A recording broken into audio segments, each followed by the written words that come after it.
Գնացեք Renault Arcana եւ 10 միլիոն դրամ։ Vivaroid դեպոզիտիվ ակցիան վերադառնում է։ Խաղացեք հաճույքի համար։ Առաջարկություն եմ, որ փախստական եւ ապաստանի մասին հայաստանյան օրենքում փոփոխությունների կատարելու մասին հայաստանյան օրենքի նախագծի առաջին հոդվածում հետեւյալ սահմանումը տալ Փախստականի եւ ապաստանի մասին 2008 թվականի նոյեմբերի 27-ի ՀՕ 211-N օրենքի այսուհետ օրենք 45-րդ հոդված 3-րդ մասում ժամկետը երկարաձգման հիմքեր բառերից հետո լրացնել հետեւյալ բովանդակությամբ Ստորակետ բացառությամբ սույն օրենքի 47 հոդվածի 2 կետ առաջին մասում նախատեսված անձանց վերաբերյալ վարույթների բառերը Մենք նախագծում, որ ներկայացված է խոսքը վերաբերում է դեպքերի մասին, մինչդեռ մեր առաջարկությունը այն է, որ նույն հոդվածում, որտեղ փոփոխություն է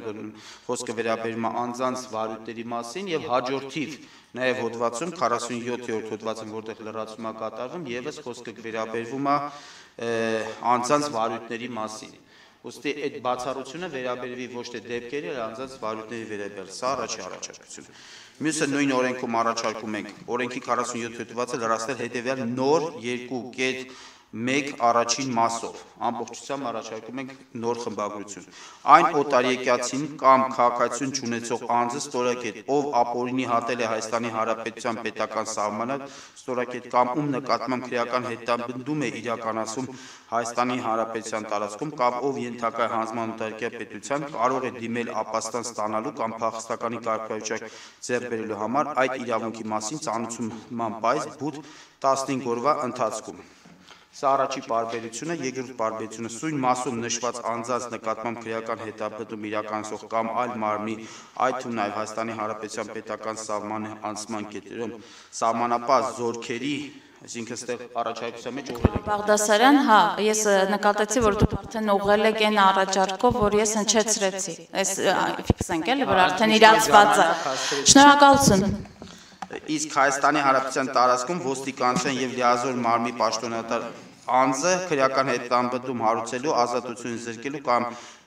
այդ թվում բերման ենթարկելու, ձերբակալելու կամ ազատությունը սահմանափակելու կամ օտարերկրյա պետությանը հանձնման խնդրանքի մասին ծանոթելու պայծ սկսած անապահ, բայց ոչ ուշքան 8 ժամվա ընթացքում պարզաբանում է ապաստանի կամ փախստականի կարգավիճակ ձեռք բերելու համար դիմելու վերջիններս իրավունքը, որի վերաբերյալ տրվում է գրավոր ծանոթագիր եւ ապահովում է իրենց իրավունքի իրացումը Հայաստանի Հանրապետության ապաստան ստանալու մասին նրանց դիմումները լիազոր մարմին ուղարկելու միջոցով։ Առաջարկությունը պայմանավորված է հստակեցնելու այդ հոդվածը, այսինքն հստակ սահմանելու թե որ սուբյեկտների մասին է խոսքը, մենք այն ինչ որ պարոն Ղազարյանը հրապարակեց, արձանագրել ենք այդ 3 սուբյեկտները, արձանագրել ենք, որ դրանք կարող են լինել օտարերկրյա քաղաքացիներ կամ քաղաքացիություն չունեցող անձիկ, հստակ սահմանել ենք, որ այդ անձանց վերաբերյալ գործում բացառությունը, այսինքն այլևս այդ անձանց վերաբերյալ վարույթները չի կարող երկարացվել եւս 3 ամսով, ես սահմանվել է, որ այդ անձինք իրավունք են ունենում դիմելու ծանոթման պայծ 15 օրյա ժամկետում։ Մենք սահմանել ենք նաեւ նախագծով ծանոթման պահը որն է լինում, այն սուբյեկտների հնարավոր շրջանակը, ովքեր պետք է ծանոթեն, եւ սահմանել են, որ այդ ծանոթման պայից սկսած 8 ժամվա ընթացքում պետք է պարտավորեն այս սուբյեկտները ծանոթել եւ այդ 8 ժամվա 24 ժամվա ընթացքում, պարոն Բաղդասարյան։ Ինչ? 24 ժամվա ընթացքում։ Դուք նոր հնչեցրեցիք 24 ժամը։ 24 ենք պայմանավորվել։ Okay, կներեք, 24 ստեղում տեխնիկական վիճակա։ 24 ժամվա ընթացքում եւ եթե 24 ժամվա ընթացքում իրեն ծանոթում են, այդ պայծ սկսում է հոսել 15 օրյա ժամկետը։ Ըստ էության ինքը ժամանակահատվածը հետեւյալն է, քանի որ հաջորդիվ հաշվարկում է օրերով, դու եթե X օրը ծանոթում ես, 15 օրյա ժամկետը հաշվում է հաջորդիվ 00-ից սկսած։ Եվ մենք նաեւ սահմանել ենք, որ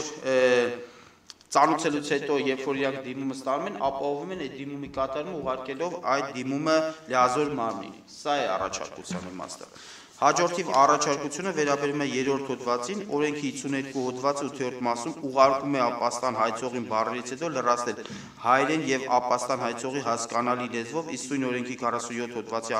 2-1 մասում նախատեսված դեպքերում ներկայացված ապաստանի հայցերով կայացած որոշումը անապահ, բայց ոչ ուշքան ընդունման հաջորդ աշխատանքային օրեր բառերը։ Հաջորդիվ փոփոխությունը վերաբերվում է 57-րդ հոդվածին, առաջին մեկ մասում դրա մասին տեղեկանալու օրվանից սկսած 30 օրվա ընթացքում բառացիդո լրացնել։ Բացառությամբ սույն օրենքի 47-րդ հոդվածի 2/1 մասով նախատեսված հայցերով կայացրած բացասական որոշումներ, որոնք ենթակա են բողոքարկման, դրանց մասին տեղեկանալու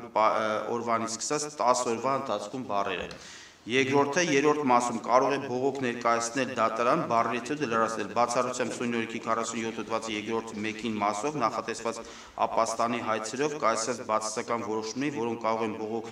ներկայացնել բողոքարկման ժամկետը բաց թողնելու պատճառը պատճառները վերանալու օրվանից սկսած 10 օրվա ընթացքում, բայց ոչ ուշ կան ապաստանի հայցի առնչությամբ լիազոր մարմնի որոշման կայացած մասին իրազեկվելու օրվանից սկսած 1 ամսվա ընթացքում բառերը։ Հաջորդի փոփոխությունը 5-րդ հոդվածում է։ Օրենքի 59-րդ հոդվածը շահադրել հետևյալ խմբագրությամբ։ Հոդված 59 ապաստանի տրամադրել դիմումը կրկնակի ներկայացնելը մենք առաջարկում ենք, որպեսզի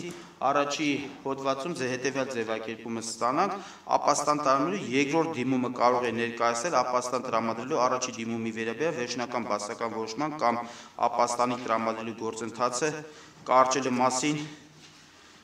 կարճելու մասին որոշման առկայության դեպքում, այսինքն մենք նախագծով ունենք կրկնակի փակագծերի մեջ երկրորդ, պարոն Ղազարյան, առաջարկում ենք միանգամից արձանագրել երկրորդ դիմումը, որտեղ ըստ էության իմ ընկալմամբ ի սկզբանե օրենքը այդ տրամաբանությամբ էր գրված, այսինքն երկրորդ դիմումը մասին էր խոսքը, ոչ թե երրորդ, չորրորդ, հինգերորդ, վեցերորդ եւ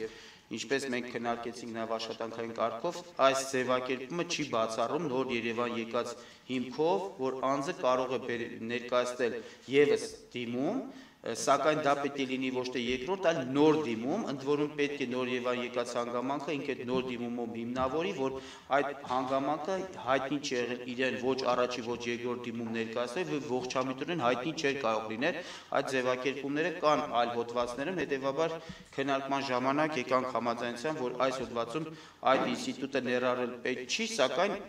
իրավունքի տեսակետից այդ իրավունքից այդ մարդիկ օգտվում են, հաջորդի հոդվածները համապատասխանաբար պետք է լինի լիազոր մարմնի երկրորդ դիմումը ստանալուց հետո հարցազրույց է անցկացնում դիմումի հետ, այսինքն բոլոր տեղ երկրորդ պիտի լինի, ոչ թե կրկնակի բան։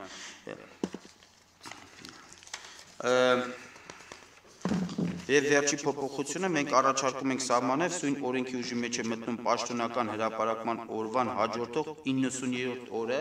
ժամկետի երկարացումը պայմանավորված է մի քանի հանգամանքներով, որովհետև գտնում ենք առաջինը սա բացասական է, այս օրենքը բացասական ազդեցություն կարող է ունենալ, այսինքն հետևաբար առաջարկում ենք երամսյա ժամկետ տալ, բացի այդ մենք նաև հաջորդիվ առաջարկություններ ունենք, որպեսզի կարողանան տվյալ գործով մասնագիտացնել կոնկրետ դատավորին, դատավորը ժամանակ ունենա մասնագիտանալու եւ ժամանակ ունենալ ինքը որոշակի տոկոսով ազատվելու իր բեռնվածությունը։ Մյուս առաջարկում ենք ձևակերպել Սյունյակի 6-րդ հոդվածի սահմանված իրավունքների տածմեն Սյունյակի ուժի մեջ մտնելուց հետո ներկայացված ապաստան տրամադրելու կրկնակի դիմումներով վարույթի նկատմամբ փոխել, որ երկրորդ դիմումով վարույթի նկատմամբ, այսինքն կրկնակին փոխել ստեղ երկրորդ բառով։ Հայաստանի մյուս օրենքը դա վարչական օրենքի հետ է կապված։ Պարոն Բաղդասարյան, կներեք էլի մի դիտարկում անեմ, շարունակեք, քանի որ նաև հանձնաժողովին եւ հանրության տեղեկացնեմ, որ այս նախագիծը երկար քննարկվել է նաև աշխատանքային կարգով եւ այն առաջարկները բոլորը, որ հնչեցնում էր հիմա պարոն Բաղդասարյանը, մանրամասն քննարկվել է եւ միգրացիոն ծառայության եւ նաև մյուս իրավակիրառ մարմինների հետ եւ համաձայնեցված է, այսինքն արդեն իսկ դրամշակված տարբերակը ներկայացված է հանձնաժողովին, ուղղակի պարոն Բաղդասարյան, այստեղ 6-րդ հոդվածով սահմանված իմ ձեռքի տակ եղած դրամշակված տարբերակ այսպեսին է, իրավանորմերը տարածվում են, դուք ասիք իրավունք, օրենքն ուժի մեջ մտնելուց հետո ներկայացված ուղղակի, որ թուրը բռնում չլինի, հա, ապաստան տրամադրելու եւ կրկնակի դիմումներով վարույթների նկատմամբ, քանի որ առաջարկները բարձրաձայն հնչեցնում եք եւ նույն ձևով ընդունվելու են, դրա համար ուղղակի շատ լավ, շարունակեք, շնորհակալություն։ Կրկնակին առաջարկում եմ երկրորդ ֆիքսել, ընդամենը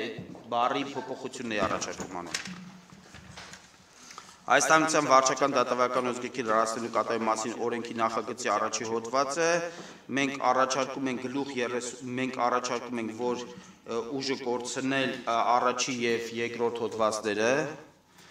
պայմանավորված նրանով որ արդեն իսկ այդ կարգավորումները կան Պարոն Ղազարյան, վարչական եւ քննարկել ենք այդ նաեւ դատավորների հետ մասնակցությամբ, առաջարկում ենք հաջորդիվ առաջարկում ենք նաև հաջորդիվ հոդվածներով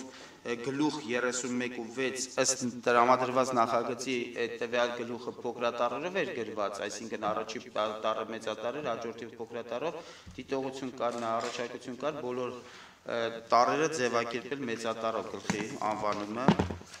22-17 հոդվածը ձևակերպումն ենք առաջարկում տանք, այնտեղ բազմաթիվ բառեր փոփոխվում է, ամբողջությամբ տեքստը կարդամ, ազատությունը սահմանափակված կամ ազատությունը զրկված օտարերկրացիական կամ քաղաքացիություն չունեցող անձանց կողմից փախստականի կարգավիճակի կամ ապաստան տրամադրելու հայցով իրավասու մարմինների կողմից կայացած որոշումի իրավաչափությունը վիճարկելու բարենպաստ վարչական ակտ կայացնելու վերաբերյալ գործերը ու վերջ Հայաստանի Հանրապետության վարչական դատարան համապատասխանաբար հոդվածի մեջ փոփոխենք կատարենք Հայաստանի Հանրապետության վարչական դատարան կարող է դիմել այն օտարերկրացի կամ քաղաքացիություն չունեցող անձը, ով ապօրինի հատել է Հայաստանի Հանրապետության պետական սահմանը կամ ում նկատմամբ քրեական հետապնդում է իրականացում Հայաստանի Հանրապետության տարածքում կամ ով ենթակա է հանձնման օտարերկրյա պետությանը, ապաստանի հայցի կամ փախստականի կարգավիճակի ճանաչման վերաբերյալ փախստականների եւ ապաստանի մասին օրենքով սահմանված լիազոր մարմնի կայացած անբարենպաստ վարչական ակտը վիճարկելու կամ բարենպաստ վարչական ակտ կայացնելու պահանջով։ Փոփոխությունները պայմանավորված են, որ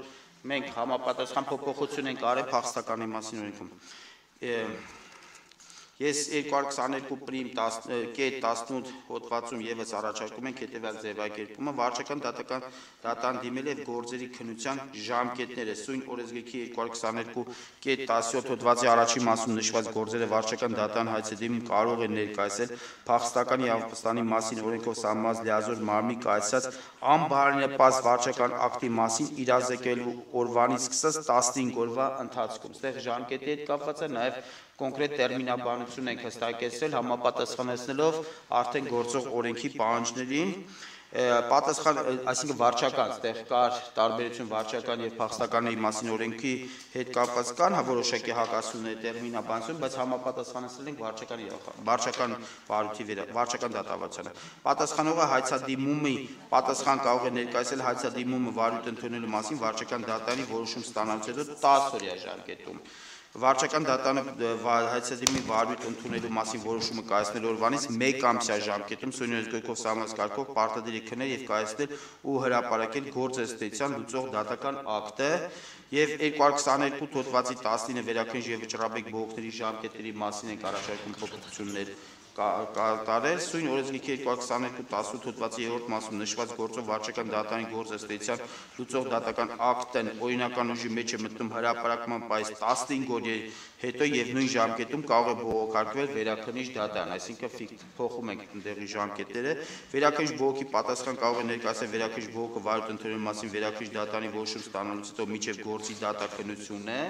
տեղել է ժամկետների փոփոխություն արժում, վերաքննիչ դատարան բողոքը քննում է եւ համապատասխան որոշում է կայացնում ու հրապարակում է վերաքննիչ բողոքը վարույթ ընդունելու մասին որոշումը կայացնելու պայս 1 ամսյա ժամկետ ենք առաջարկում։ Վերաքննիչ դատարանի կայացած դատական ակտը օրինական ուժի մեջ է մտնում հրապարակման պայից, այսինքն մենք ունենք նախկինում նման ռեժիմ, մենք առաջարկում ենք, որ այս ռեժիմը նաեւ սույն գործերով կիրառվի, որ մենք հասցնենք միջազգային պայմանագրով եւ մեր քրեական դատավարությամբ սահմանված ժամկետներում այս գործը ավարտենք եւ այս պայից սկսած պարոն Ղազարյան արդեն դատախազությունը կարող է ձեռնամուխ խլել անհրաժեշտ գործողությունների կատարումը միջև վարույթ ընդունելու հարցը վճռաբեկ դատարանի կողմից լուծվի եւ այդ դատական ակտի դեմ վճռաբեկ բողոք կարող է բերվել այդ ակտի օրինական ուժի մեջ մտնելուց հետո 15 օրյա ժամկետում վճռաբեկ դատարանը սույն գործով վարույթ ընդունելու որոշում կայացնում է 15 օրյա ժամկետում եւ նույն ժամկետում կարող է կասեցնել վերաքննիչ դատարանի որոշման կատարումը, այսինքն որոշում ընդունում վարույթ ընդունելու վճռաբեկ դատարանը եւ վարույթ ընդունելով լիազորություն ենք վերապահում վճռաբեկ դատարանին կասեցնելու վերաքննիչ դատարանի որոշումը այն է չհանձնել տվյալ անձին միջև վերջնական որոշումը կայացնելը ոչ թե չհանձնել, այլ որոշումը ուժի մեջ մտնելն է կայացնում։ Վճռաբեկ դատարանը բողոք է քննում եւ համասան որոշում է կայացնում հրապարակում վճռաբեկ բողոքը վարույթ ընդունելու մասին որոշումը կայացնելու պայս 10 օրյա ժամկետում։ Իրենք այս առաջարկությունը ներկայացնում ենք, բայց առաջարկում ենք այս դրական եզրակացություն ստանալու առաջին թերթումից ընդունելուց հետո քննարկել այս ժամկետները ԲԴԽ-ը, եթե ԲԴԽ-ն ասում է, որ այս ժամկետում վճռաբեկ դատարանը 10 օրյա ժամկետում հնարավոր է ծանոթանա գործի նյութերին, նախագիծ կազմի որոշման քննարկի ու 10 օրաժամկետում որոշում կայացնի, օրենսդիր մարմինը խնդիր չունի, բայց եթե ԲԴԽ մեզ ազդակտա, որ 10 օրաժամկետում չի կարող որոշումը կայացնել, ուղղակի ծավալը այդ պահին արդեն անգամ է մեծանում գործի, հարգելի գործընկերներ, որ պետք է մանրամասը ծանոթանա եւ վճռաբեկ դատարանը կայացնում է նախադեպային հիմնական որոշումներ, այսինքն ինքը ապահովում է օրենքի միատեսակ կիրառությունը եւ իրավունքի զարգացումն ապահովում։ Դա ստեղծագործական աշխատանք է, ոչ թե ավտոմատ ասել այո կամ ոչ ինչ որ իրավական բարձրացած հարցի եւ պահանջում է բացին այդ գործի նյութերի ծանոթանալը, երբեմն պետք է գրականություն ծանոթանալ, միջազգային փաստաթղթերին ծանոթանալ, այս ոլորտում միջազգային փաստաթղթերը բավականին բարդ են պահանջել եւ ոչ բոլորի համար իրավաբանների համար ընկալելի է եւ պահանջում են մասնագետների կողմից քննարկում, հետեւաբար այս 10 օրյա ժամկետը այս պահին ֆիքսում ենք, բայց պայմանով որ քննարկենք, որտեղ սա եղել է նախաձեռնողի առաջարկությունը։ Մենք հաջորդիվ քննարկել ենք, որ փոփոխենք նաև արդեն ասացի այս օրենքի նույնպես երամսյա ժամկետից հետո ուժի մեջ մտնելու ձևակերպենք հետևյալը սույն օրենք ուժի մեջ է մտնում պաշտոնական հրապարակման օրվան հաջորդ 90-րդ օրը այսինքն մենք հոդված 2-1 ասում ենք հանեք անցումային եւ բանդրույթները, քանի որ նորմատիվ իրավական ակտերում չի նախատեսված, վերնագրեր չեն նախատեսած եւ հաջորդի հոդվածը, որը վերաբերվում է նաեւ կիրառմանը, ասում ենք եւս ուժը կորցածանե ձևակերպել մենակ այս նախադասությունը սույն օրենք ուժի մեջ է մտնում պաշտոնական հրապարակման օրվան հաջորդող 90 օրը վերջակետ դրանով օրենքի նախագիծ ավարտել։ Մենք նաեւ այս հարցը քննարկել ենք դատական իշխանության ԲԴԽ-ի անդամների հետ եւ այդ քննարկման արդյունքում մենք առաջարկում ենք նաեւ փաթեթի մեջ մտցնել եւս մեկ օրենք Հայաստանի Հանրապետության դատական օրենսգիրքի սահմանական օրենքում լրացում կատարելու մասին եւ սահմանենք ուղղակի ինձ թվում է օրենքը գրելիս բաց են թողել այս հատվածը Պարոն Բաղդասարյան, դուք նկատի ունեք, որ կարգավորումներ պետք է կատարվեն նաեւ համապատասխանաբար դատական օրենսգիրքի սահմանադրական օրենքում, բայց քանի որ մենք հիմա այս բանը պիտի ես կարծում եմ դուք առաջարկում եք առաջին երկրորդ ընթերցման առաջարկում ենք առաջին թերթման մենք չունենք լրամշակված տարբերակ, ընդհանրապես տարբերակ ես չունեմ, պարոն Բաղդասարյան, հանձնաժողովը չի ստացել։ Եթե տեխնիկապես փորձագետները հավաստում են, որ առաջին երկրորդ ընթերցում նրան առաջարկությունը կարելի է անել, Հա, իհարկե կարելի է անել։ Մենք հիմա ֆիքսեցինք, որ կքննարկենք նաև այնտեղ փոփոխությունների, կարգավորումները համապատասխանեցնելու այս օրենքին, եւ առաջին երկրորդ ընթերցման ընթացքում ուղղակի ֆիզիկապես հնարավոր չի, որովհետեւ ես ձեռքիս տակ ինքս չունեմ որևէ տարբերակ դատական օրենսգրքի վերաբերյալ եւ հանձնաժողովը նույնպես չունի։